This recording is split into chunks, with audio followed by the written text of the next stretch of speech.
Thank you very much. It's an honor to be on stage with so many wonderful people. I feel very comfortable that I'm following the cello because every day when I write, I listen to Bach's suites. God, how inspiring that is.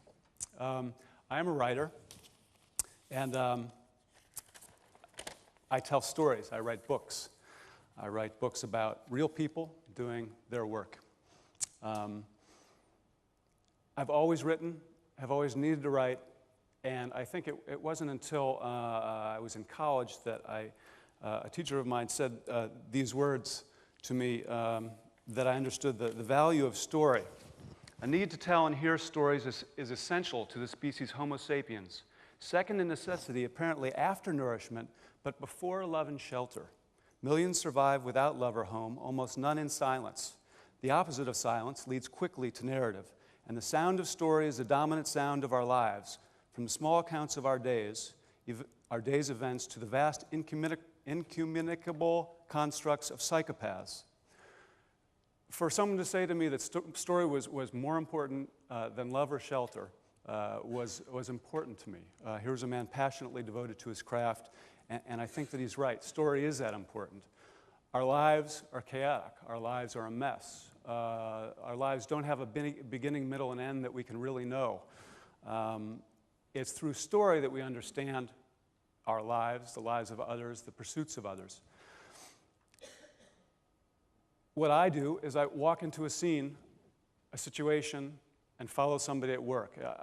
I've found that people who love their work, who are passionate about their work, are invariably interesting, are fascinating to watch, compelling, and they're surrounded by other compelling figures because their passion radiates out from them. So what I do is essentially I walk into an operating room. I hear about a surgeon. I heard about a surgeon in Cleveland, where I live. Here's a man who operates on babies' hearts every day. He's one of the best in the world. Babies' lives are in his hands every day, and he must walk into an operating room, look at a heart, and imagine it. Most surgery is a cutting out of stuff. The pediatric heart surgeon builds things. He constructs a heart with pieces of flesh and with stitches, with needles, into a little hole with instruments. An extraordinary craft, but far more difficult because a life hangs in the balance here. Even when everything is going great, you're a breath away from disaster. A family is dependent on your ability to be creative in the operating room. Creative in a short amount of time. He's only got so much time that he can do this operation before the heart-lung machine damages the brain. So it's creativity under extreme pressure where every stitch counts. Every stitch has to be exactly so. I heard about this. I said, what a job. My God, who is this person who does this work? How do you do this? How do you do this work? And who do you become when you do it every day for 30 years? And so it was as simple as that, curiosity about the world, about people at work, people who are excellent at what they do. I met with him, I got an introduction, and he more or less said, Deb will get you a pair of scrubs and you're welcome to join us. And that's Dr. Roger Mee at the Cleveland Clinic operating on the heart of a 2-year-old child. They're very tiny, tiny hearts, and his work is it's unspeakably hard, and he does it every day on a daily basis. And he's unlike most surgeons who can be quite arrogant and need to be arrogant in order to do this work. Who but a lunatic would want to do this? A great humility, and I'll talk about some of the similarities between all these craftsmen. I heard about wooden boats from a friend. Extraordinary structures. These two men, Ross Gannon and Nat Benjamin, build wooden boats in Martha's Vineyard in an age of plastics, in an age when wooden boat is considered to be too much work, too difficult.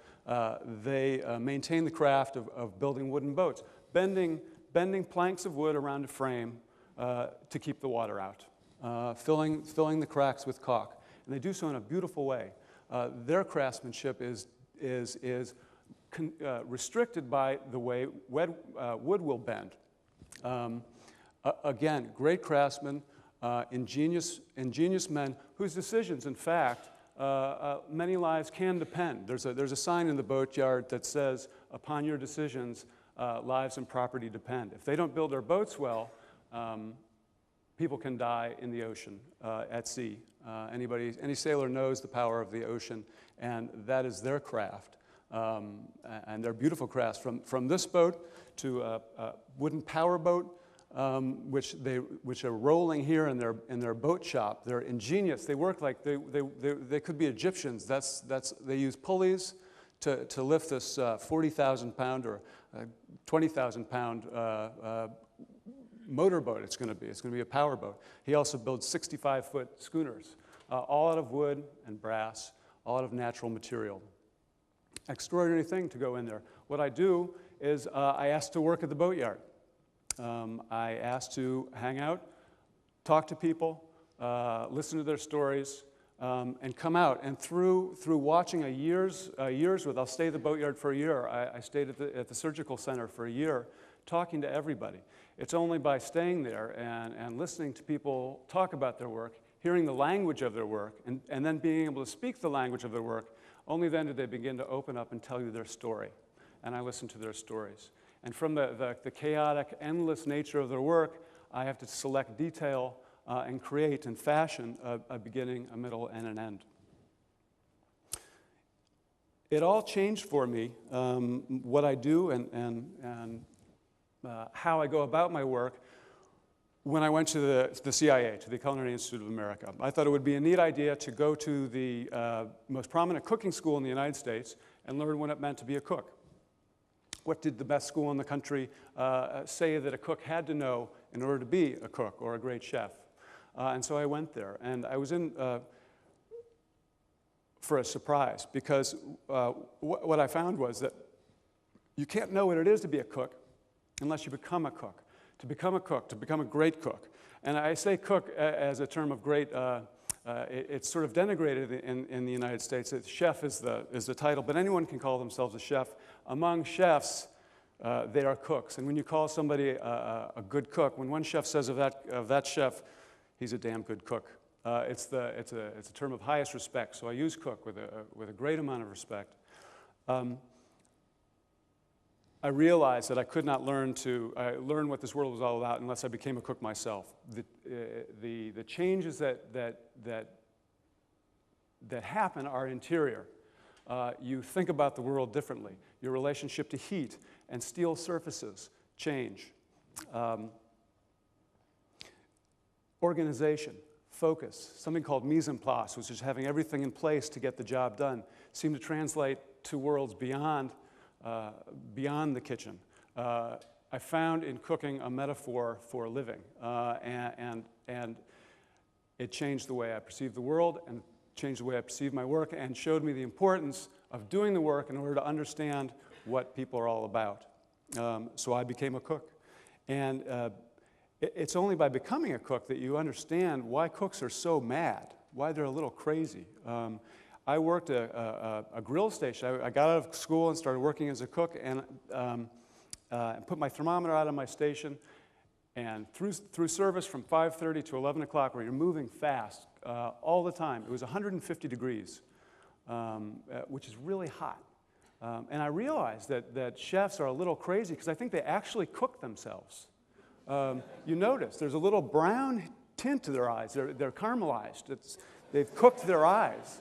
And they get a little whacked. And I like this. I like people who are a little bit lunatic in their work. I think you have to be a little lunatic in your work. Certainly to do that kind of work, you have to be a lunatic to think you can operate on a baby's heart, to make wooden boats in an age of plastics. You certainly have to be a lunatic to think that you can write books for a living. That changed me. It changed who I was. I wouldn't have been able to write the book that I did had I not become a cook. I had 4 months to write the book before we were broke. My wife informed me on an almost daily basis. I wouldn't have been able to do that before I learned to cook. But you don't say no when you're a cook. You get it done, no matter what. No excuses, and I like that.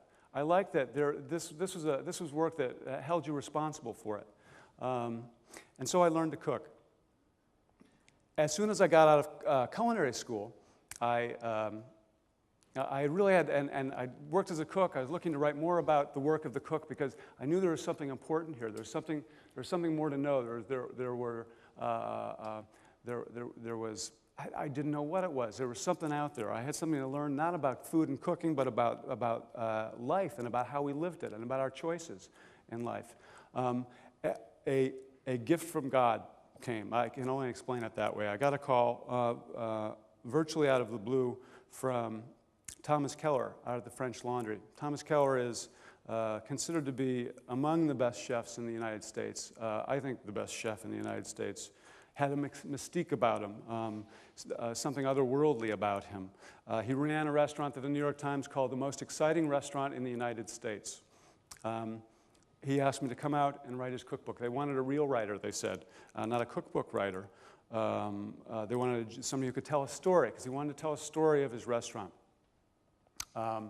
Thomas Keller is an extraordinary chef. I'd never met a man who paid so much attention to detail, to a crazy extent. When you're in culinary school, you learn how to make a stock. To make a stock, you either roast or blanch the bones, and you simmer them very slowly, very gently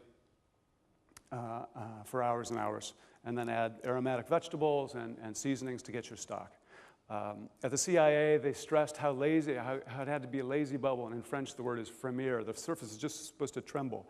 That's how gentle the heat should be. And I believed in that. But when I got out of the CIA and I visited kitchens, I saw stocks boiling away, just frothy and foamy.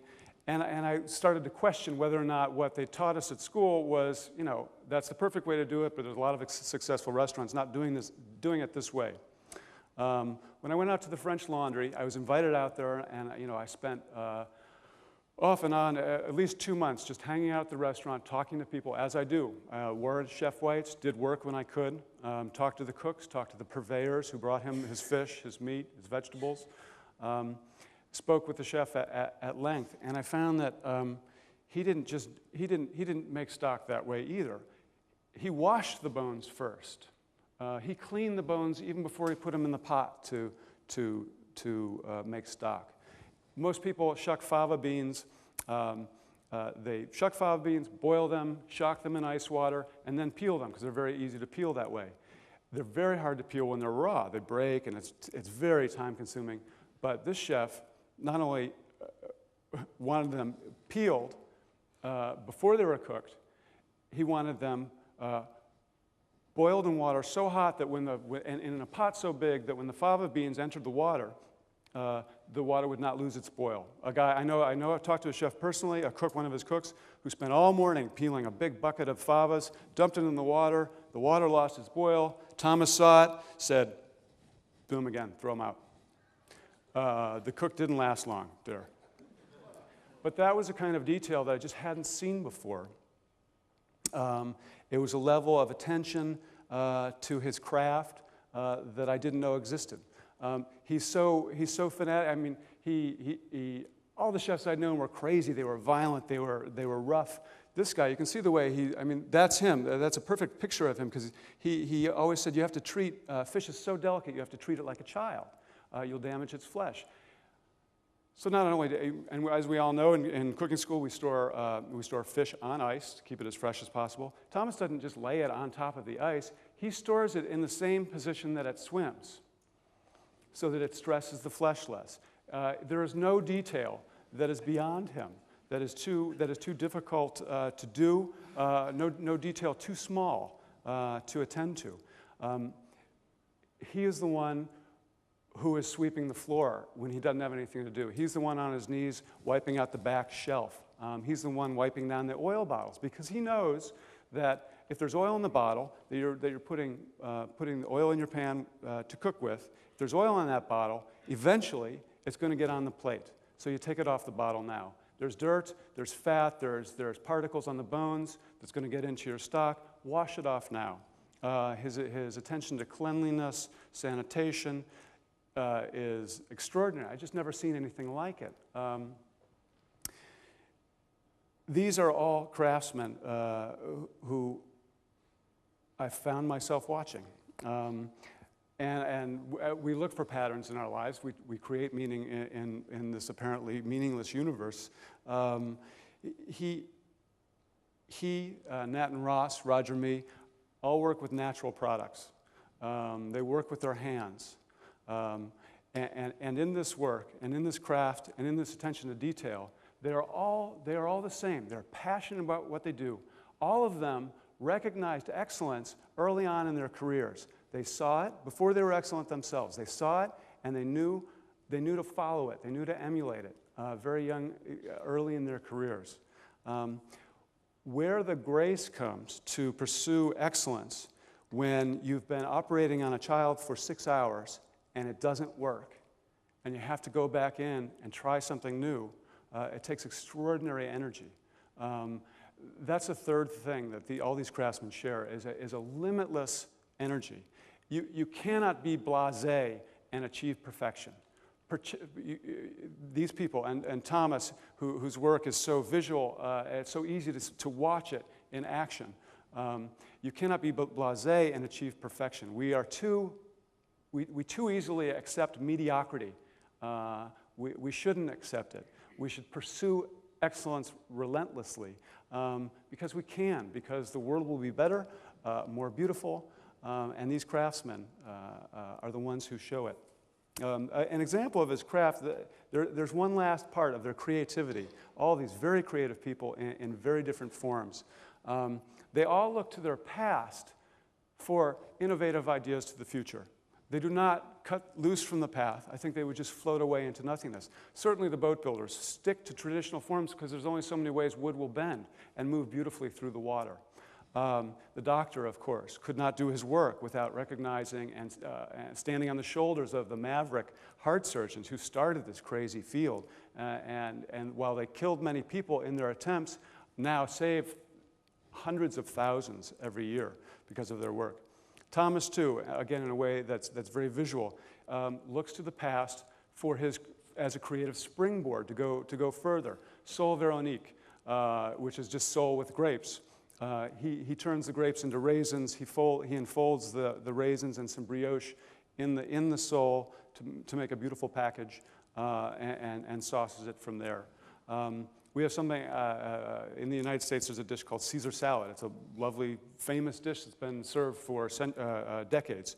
And it's lemon juice and garlic, oil dressing with romaine and Parmesan cheese. What Thomas did was he has a cheese course at his restaurant. So he made a Caesar salad. That's a French Laundry cookbook, which is a beautiful cookbook that he did.